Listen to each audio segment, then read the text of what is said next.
Antes que nada, saludar al docente de ese bonito curso de Economía General.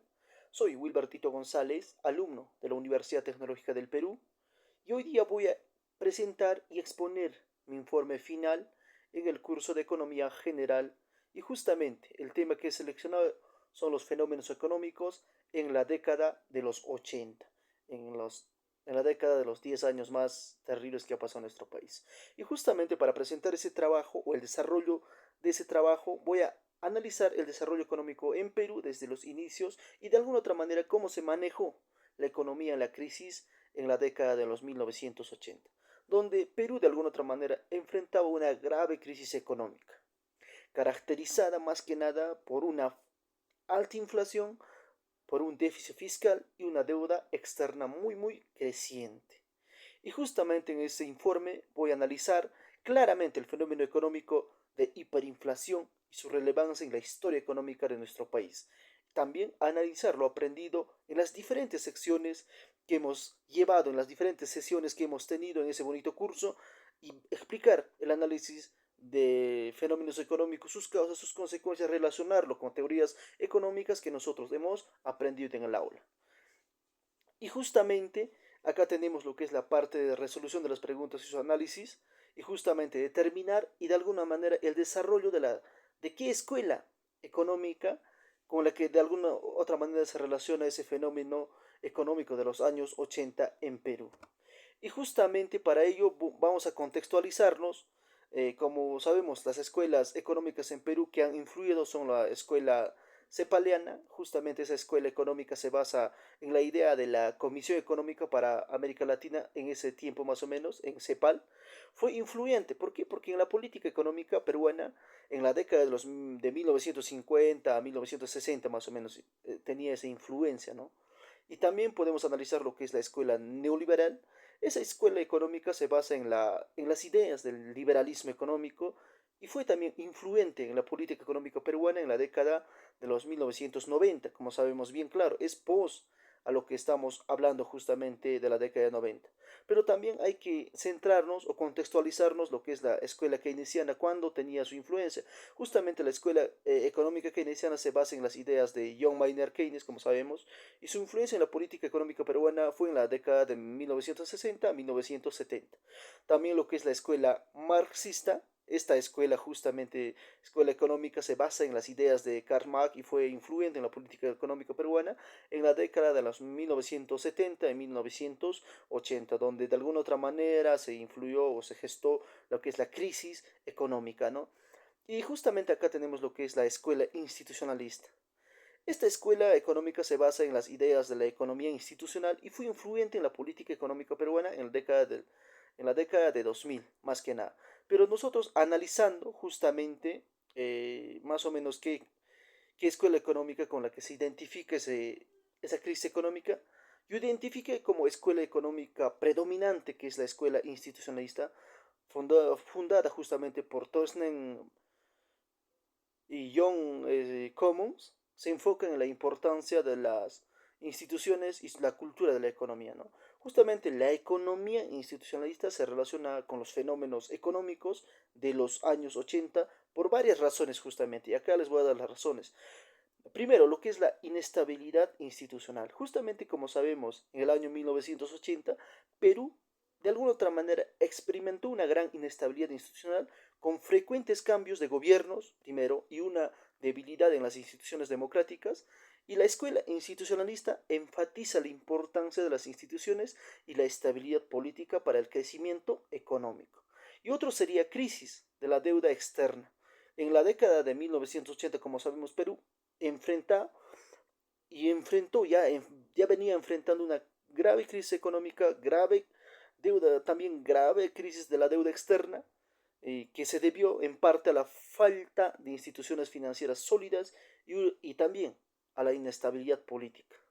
Y justamente por eso la escuela institucionalista destaca la importancia de las instituciones financieras y la gestión de la deuda. ¿Para qué? Para el crecimiento económico.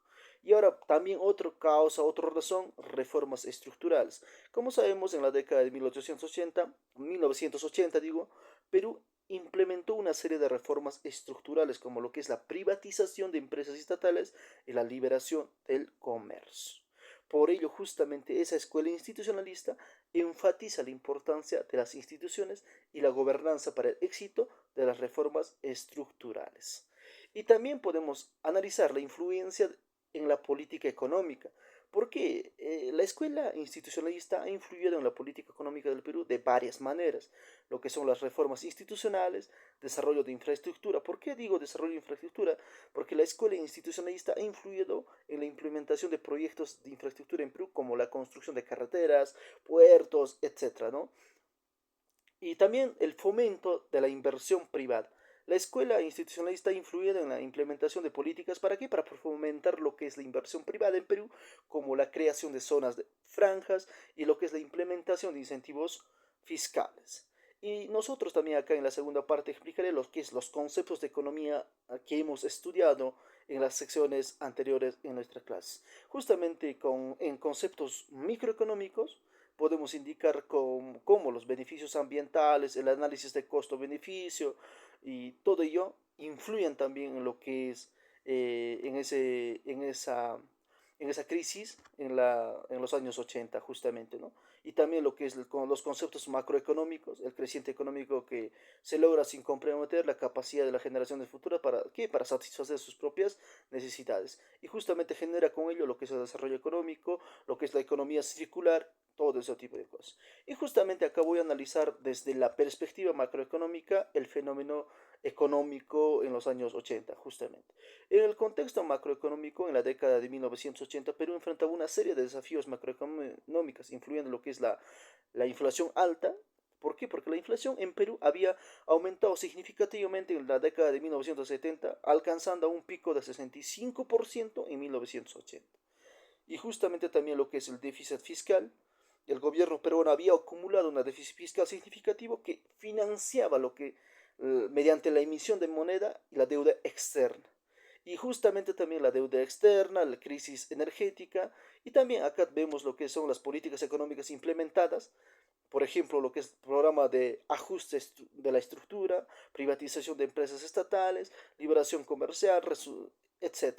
¿Y qué resultados se lograron con eso? Lo que es la reducción de inflación, aumento de deuda externa, más que nada, ¿no? Y por ende, la inflación, la hiperinflación, de inflación pasó a hiperinflación en esos años. Y también lo que es el crecimiento económico muy, muy lento, o sea que un crecimiento económico alcanzado un promedio anual de 2% entre 1980 a 1985, en esos 5 años, muy bajo, bajísimo, y aumento de la pobreza bastante, porque aumentó significativamente la pobreza en Perú, alcanzando un pico de 55% de la población en 1985. Y justamente también analizar desde la perspectiva microeconómica el fenómeno económico en los años 80. ¿Por qué? Porque lo que es la ineficiencia en la producción era ineficiente debido a que a falta de inversión y tecnología y la baja productividad laboral con ello. De alguna otra manera no había trabajo, falta de competencia, incertidumbre, riesgo para las personas que querían invertir porque no se sabían o no habían leyes claras para de alguna otra manera trabajar, invertir, dar puestos de trabajo para generar ese tipo de cosas. Y también lo que son las políticas microeconómicas implementadas, lo que es la privatización de empresas estatales, todo este tipo de cosas también, ¿no?